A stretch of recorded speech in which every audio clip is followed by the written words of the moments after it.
Hello friends and welcome back to our YouTube channel Struggle Satisfaction, and this is day 3 of learning PML from scratch. So let's begin without wasting time. So I hope you watched the last two videos of PML. Okay, I just started from the scratch. Very basic, very layman language I am using. I'm not using any hi-fi coding language. So I hope it will be easy for you to understand these things. Okay. So last time we discussed about variables. I have a little bit more information about variable because I think a lot of people those are not they don't know anything about programming language, or they never encounter any of these things or these terminologies. So I just wanted to make sure that you guys we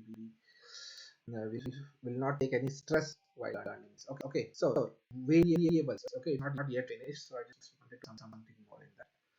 Okay, so in the variable, as I told you, variable can store string value, and then it can store text value, and then it can store your number values, and that can store your true and false value. Okay, so text value. So I say text value means string.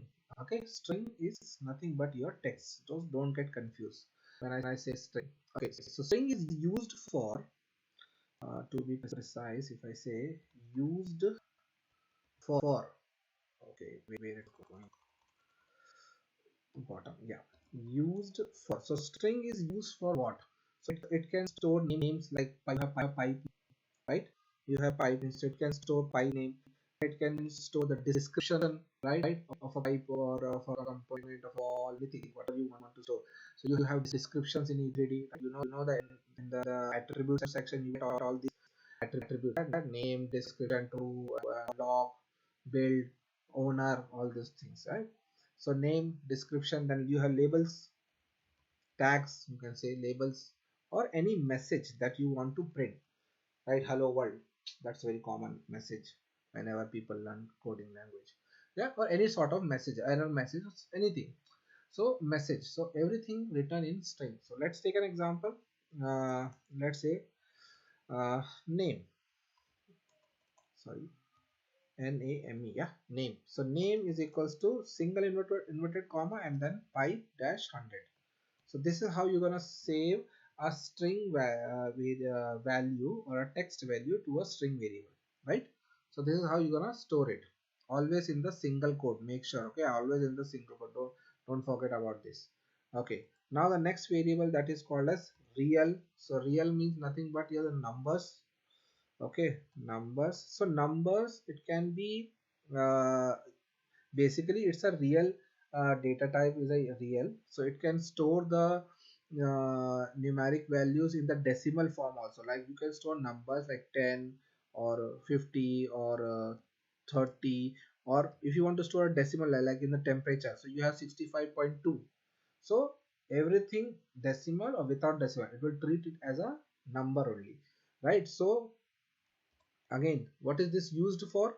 So we can save temperature, definitely we can save temperature. Then we can save the pipe bore, correct? We can save the pressure value, right? Or any numerical calculation, whatever we used to do. So we can save in the data type is real. That data type will be real. For example, now let's take an example. Let us say bore. I have a variable named bore and it is say 200. So 200 value is stored as a bore. You got my point? 200 value is stored as a bore. Similarly, like in the previous session we took like temperature. So temperature is equals to what? 45.75, right? So this is how it is going to store the numeric value, and numeric value means real. Real will consider decimal value automatic, means decimal values are also supported by default in the real data type. Okay, you got my point? So there is no need to put separate int or float like in other language. If you go to Python, you have a int data type, you have a float data type. So float is used for decimal value, int is used for non-decimal values, and then positive, negative, real numbers, all those will come under int. So but in PML everything is real. Whatever numerical value you store, it will automatically understand everything. So intelligent, right? Okay, now the next one is boolean. Next one is boolean. So boolean is also used for what? True slash false, true value or false value. So it is also used for in terms of, if I say in terms of E3D, okay, because we are learning, we are E3D guys, okay, so we have to always keep in mind that we are learning keeping E3D as a base, not any software developer, okay. So right, use for what? Yes or no cases, or you can say on or off cases, right? Or you can say lock or unlock cases. See, that's why I told you before learning PML, just deep dive into the E3D attributes. Everything is there, okay. Unlock and then condition checking, right? There we use this boolean variable type. Understood? So let's take an example again. For example, I take a variable is logged. Is logged is equals to, it returns a value true. Then print this. Okay. Similarly, variable is logged is equals to false. So maybe it will skip that row of line or row of code, or it will execute something, or it will print some message. Right? So these two false mostly used whenever we use if statement, right? So whenever we use if statement, we use these kind of boolean values, true, false. Okay, and there is one more that is called as array. Array means you can say it can store multiple values. So array is used for multiple values. Array is used for what? Multiple values. Okay, many values you can store into that. So for example, if you define any variable name as array, so let us say name is equals to array, so inside this you can store multiple names. So multiple names under one variable. Okay, one box have, let us consider a box of name, and in that one there are a lot of box like Ajay, Vijay, Sonu, Monu, Geeta, Sita, Meena, Tina. So all those names are stored inside that one box, so that is called as array, right? So I hope now you understand what are the data types we are going to use in PML. Okay, now there are some few more things are there, like I think I already explained in this, like text is written in single inverted commas. Real values are there, like positive, negative, plus, minus, 1 2 3 4, 0 1 2 to infinity, and then you have decimal values. Okay, decimal values are there. Okay, in naming, oh yeah, one more important thing is variable naming philosophy, right? Philosophy. So variable naming philosophy is like whenever you give a name to a variable, so name should, that variable name should describe what it is meant for. Okay, that variable. So you can say first one is called as meaningful name. Now if you say a is equals to 200, or instead of that if you say exclamatory mark pipe bore is equals to 200, so which makes sense? Pipe bore, right? So you have to give a name, meaningful name, instead of a b c or xyz, or you just say pipe bore is equals to 200. So it will make sense for people to understand your code, okay, and even for you also. Otherwise you will also get confused, right? Pipe bore, pipe temperature, equipment name, zone description, something like that. So meaningful name, right? The first point is meaningful name, right? Now coming back to the next point, whenever you are giving a variable name, so oh, I also never used it, sorry.